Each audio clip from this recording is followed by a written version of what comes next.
Баршаңызға сәлем. Бүгін біз сіздермен ерекше дәмді қылмындыны жасайтын боламыз. Ол үшін каналға тіркеліп, видеоны соңына дейін тамашалап, лайк басып, коммент қалдыра кетіңіздер. Ал ендеше бастаймыз. Алдымен бір кесе жылы су құямыз. Сосын бір шай қасық тұз қосып, тұз ерітіп аламыз, араластырып. Кейін ұн қосып, қамыр илейміз. Қамыр қатты жұмсақ та болмау керек, қатты да болмау керек. Жайылатындай етіп, орташа жұмсақтықта қамыр илейміз. Илеп болған қамырымызды бір 10-15 минутқа тындырып қоямыз. Жақсылап иі қанғанша илейміз тағы да. Дайын болған қамырларымызды осындай кішкентай етіп зуалыларға бөліп, жұқа қамыр жаямыз. Кәдімгі лаваштың қамыры сияқты қамыр жаямыз. Бізде жұқпа деп те атаймыз. Осындай қамырларды бірін үстіне бірін қойып, жақсылап ұн сеуіміз, жабысып қалмау үшін. Осылай барлығын бір шеттен жайып шығамыз.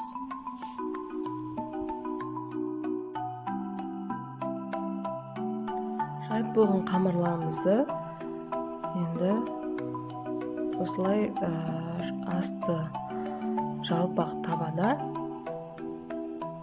екі жағын бірдей қатырып аламыз. Арасына кішкене де май қосып тұрамыз. Осылай жақсылап мұқият қараңыздар, видеода бәрі анық көрсетілген. Бір-бірінен ажыратып жеке не қылмаймыз, қатырмаймыз, өйткені бөліп қойсақ қатып қалуы мүмкін. Осылай бірінің үстіне бірін қойып, екі бетінде айналдырып қатырып аламыз. Міне дайын болған қамырларымызды енді арасына кашасын жағымыз. Кашасын дайындаймыз енді. Атала деп те атайды, быламық немесе.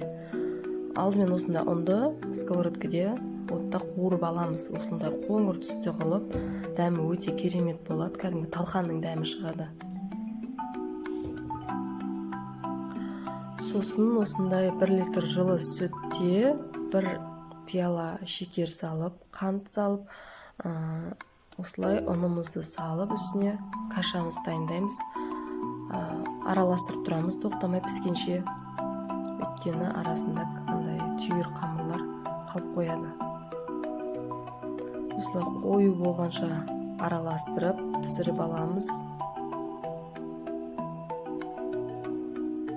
Қатты қою болып кетсе, үстінен тағы сүт қосып жіберсеңіздер де болады. Міне қамырымыз дайын болды, кашамыз дайын болды. Енді осыларды жаңағы қатырылған жұқпамыздың ішіне бір шеттен жағып шығамыз. Осылай екі бүктеп қоя береміз.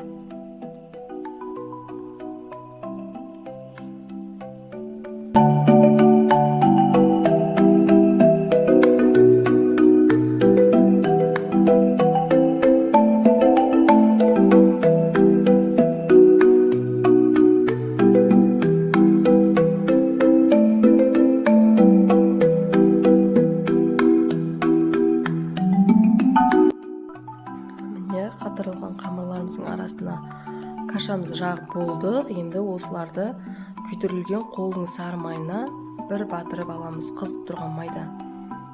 Міне бізде қолдың сары майы бар, табиғи. Осындай қызып тұрған майға салып аламыз бәрін. Бұл қылмынды тағамы негізі өзбек ағайындарымыздың ұлттық тағамы десек те болады. Өте сүйіп жейтін тағамдары.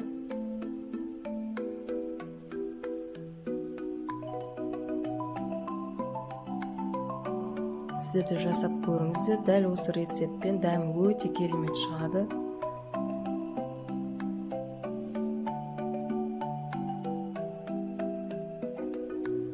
Осылай бір-бір батырып аламыз.